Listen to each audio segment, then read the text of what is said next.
Halo teman-teman, selamat datang di channel YouTube Apotik Sinar Sehat.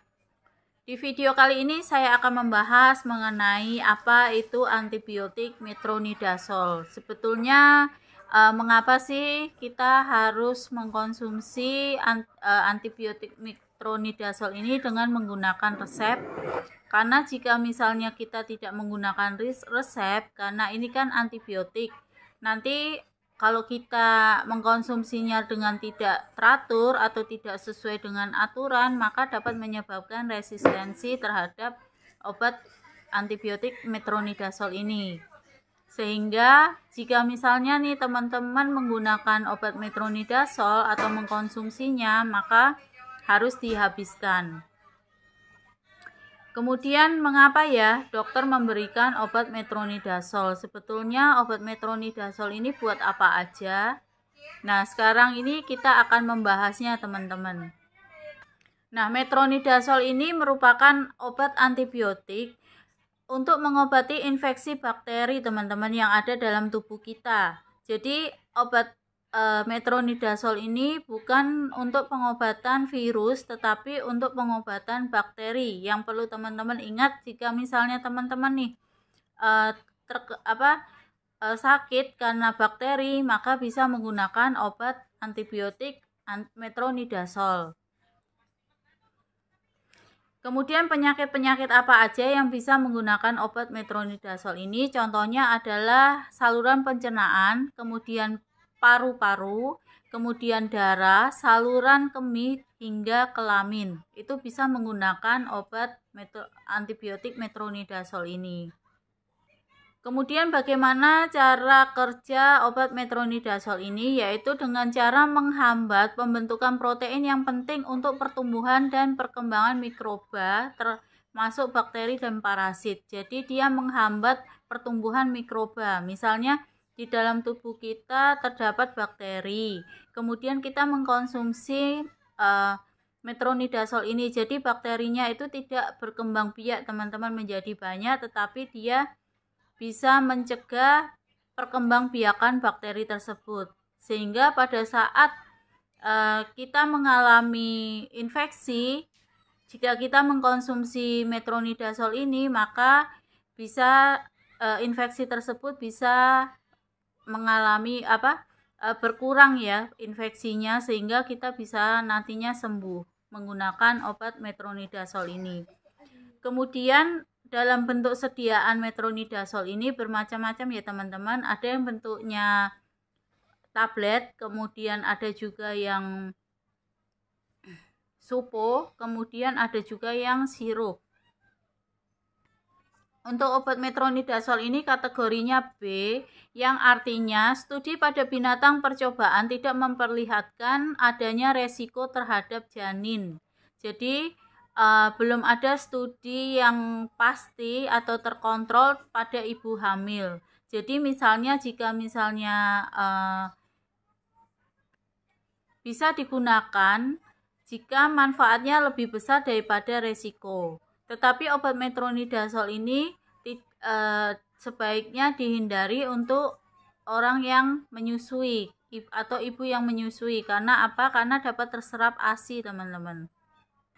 Kemudian setiap obat itu akan mempunyai efek samping ya teman-teman. Misalnya teman-teman nih menggunakan atau mengkonsumsi metronidazol. Hal-hal apa saja yang harus dihindari pada saat teman-teman menggunakan metronidazol? Yang pertama adalah jika teman-teman mengalami alergi mengkonsumsi terhadap metronidazol. Jadi teman-teman kalau misalnya minum metronidazol ini tiba-tiba bengkak ataupun gatal, nah teman-teman perlu beritahu kepada dokter ataupun pegawai yang ada di apotek ya teman-teman, supaya bisa menggantikan obat yang lain. Kemudian yang kedua adalah metronidazol tidak boleh digunakan bersama dengan disulfiram. Kemudian jika teman-teman mengkonsumsi metronidazol, nah, sebaiknya tidak mengkonsumsi alkohol ya teman-teman, atau makanan obat yang mengandung propilin glikol 3 hari sebelum atau sesudah menggunakan metronidazol. Kemudian jika teman-teman menderita sakit liver, nah itu bisa dikonsultasikan juga kepada dokter. Kemudian penyakit kon, gangguan irama jantung, neuropati perifer, kelainan saraf optik, kemudian meningitis, ensefalopati, kejang ataupun kelainan darah seperti leukopenia dan anemia, itu sebaiknya teman-teman konsultasikan dulu ke dokter. Kemudian jika misalnya teman-teman nih punya penyakit ginjal ataupun lagi cuci darah, nah itu teman-teman juga harus konsultasikan ke dokter ya teman-teman. Dalam mengkonsumsi metronidazol ini sebaiknya teman-teman ini menghindari yang namanya vaksinasi teman-teman. Karena obat ini dapat menurunkan efektivitas vaksin seperti vaksin tifoid. Kemudian jika misalnya teman-teman ini lagi mengendara mobil ataupun sepeda motor, nah teman-teman mengkonsumsi metronidazol ini hati-hati karena dapat menyebabkan pusing. Nah, kemudian ini cara penggunaan obat metronidazol ya teman-teman. Metronidazol untuk infeksi bakteri anaerob, misalnya aja seperti abses. Abses itu seperti bengkak, ada nananya itu abses. Kemudian gigitan hewan, infeksi gigi atau gangren. Nah, jadi metronidazol ini bisa digunakan untuk penyakit tersebut. Nah, itu cara minumnya. Untuk dewasa dan anak-anak 7,5 mg per kilogram berat badan itu 4 kali sehari selama 7-10 hari. Kemudian dosis harian dapat ditingkatkan sampai 40 mg per kilogram berat badan. Kemudian yang kedua adalah jika mengalami kondisi infeksi Helicobacter pylori. Nah, untuk kondisi ini dosis yang diminum adalah dewasa 250-500 mg, ini yang tablet ya teman-teman, itu 4 kali sehari selama 14 hari. Dikombinasikan dengan antibiotik. Kemudian untuk dosis anak-anak itu 15-20 mg per kilogram berat badan per hari dibagi ke dalam 2 dosis selama 4 minggu. Untuk penyakit vaginosis bacterialis itu dewasanya adalah dosisnya 500 mg 2 kali sehari selama 5-7 hari. Untuk dosis alternatifnya 2000 mg per hari sebagai dosis tunggal. Jadi diminum sekali aja. Kemudian untuk penyakit trichomoniasis itu dewasanya yaitu 250 mg 3 kali sehari selama 7 hari.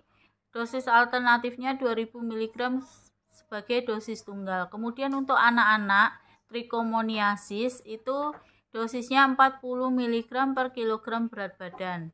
Kemudian untuk penyakit amebiasis dewasanya 500-750 mg 3 kali sehari selama 5-10 hari. Kemudian untuk giardiasis itu dewasa dan anak-anak lebih dari 10 tahun itu dosisnya 2000 mg sekali sehari selama 3 hari atau 500 mg 2 kali sehari selama 7-10 hari. Kemudian untuk infeksi Clostridium difficile akibat penggunaan antibiotik itu anak-anak 30 mg per kilogram berat badan yang dibagi dalam 4 dosis dikonsumsi 7-10 hari. Kemudian untuk cara minum metronidazol ini yang benar adalah metronidazol infus ataupun supo biasanya akan diberikan jika pasiennya itu tidak bisa menelan obat teman-teman. Jadi kalau misalnya bisa diberikan tablet. Nah, pada saat mengkonsumsi metronidazol ini sebaiknya dikonsumsi pada saat makan ataupun setelah makan karena menyebabkan efek samping yaitu pusing dan juga mual ya teman-teman. Ini kalau misalnya teman-teman nih mempunyai penyakit MAH ataupun asam lambung sebaiknya setelah makan ataupun pada saat makan. Kemudian obat metronidazol ini tidak boleh dibelah ataupun dikunyah ataupun digerus kecuali misalnya racikan ya teman-teman. Nah, sekarang Saya akan membahas metronidazol ini jika dibarengi sama atau dikonsumsi sama obat lainnya, interaksi obat. Nah, misalnya jika teman-teman mengkonsumsi obat metronidazol, sebaiknya tidak berbarengan mengkonsumsi juga apa yang namanya obat disulfiram, karena dapat menyebabkan linglung, kemudian delusi ataupun halusinasi.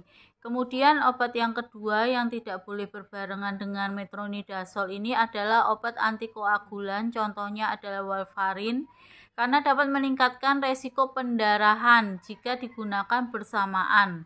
Kemudian yang ketiga adalah sebaiknya dihindari jika teman-teman mengkonsumsi litium, karena dapat meningkatkan resiko terjadinya kerusakan ginjal. Kemudian metronidazol ini akan berkurang efektivitasnya jika dikonsumsi bersamaan dengan phenytoin atau phenobarbital. Kemudian seperti yang tadi saya sebutkan, jika mengkonsumsi metronidazol ini sebaiknya tidak melakukan vaksin, karena dapat menurunkan efektivitas vaksin tersebut, khususnya adalah vaksin tifoid. Kemudian efek samping yang biasa ditimbulkan jika mengkonsumsi metronidazol ini, yaitu yang pertama adalah mual dan muntah, kemudian sakit perut, kemudian sembelit ataupun diare, kemudian hilang nafsu makan, pusing, dan sakit kepala. Jadi misalnya teman-teman nih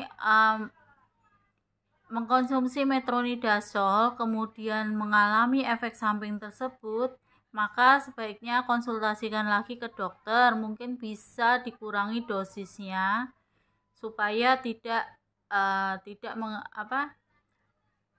supaya efek samping tersebut tidak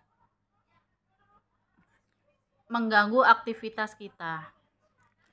Kemudian seperti kita tahu ya teman-teman, kalau bakteri itu banyak macamnya ya.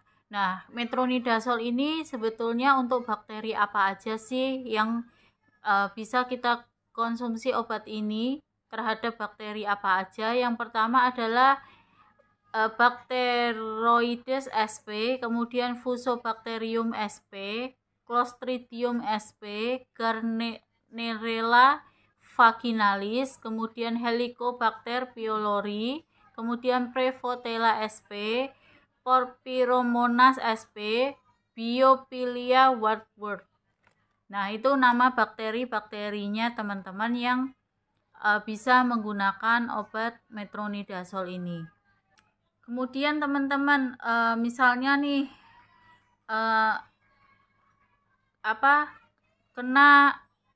misalnya mengalami keputihan nih, kira-kira obat metronidazol ini bisa nggak ya dikonsumsi untuk mengurangi gatal-gatal pada keputihan ataupun menyembuhkan keputihan tersebut. Nah, metronidazol ini mempunyai atau mengandung zat aktif fluconazol, sehingga pada kasus keputihan ini metronidazol ini bisa digunakan ataupun dikonsumsi ya teman-teman. Nah, seperti tadi saya sampaikan bahwa metronidazol ini ada dalam bentuk supo. Nah, ini bisa digunakan pada kasus keputihan teman-teman. Jika misalnya teman-teman nih lebih memilih dalam bentuk tablet, itu pun bisa ya teman-teman konsumsi untuk kasus keputihan, dan cara minumnya 500 mg dilarutkan dalam 100 ml solusio sebanyak 5 ml per menit, diulang setiap 8 jam, ataupun bisa juga 2 gram dosis tunggal atau 400 mg 2 kali sehari selama 5-7 hari. Jadi teman-teman bisa untuk keputihan, misalnya untuk tabletnya itu bisa menggunakan dosis 400 mg itu selama 7-14 hari ya teman-teman. Kemudian 2 kali sehari, dikonsumsi sehari 2 kali setelah makan. Mungkin itu saja teman-teman yang bisa saya sampaikan, semoga bermanfaat dan jangan lupa like, subscribe, share dan nyalakan notifikasinya untuk mendapatkan edukasi-edukasi lainnya. Terima kasih.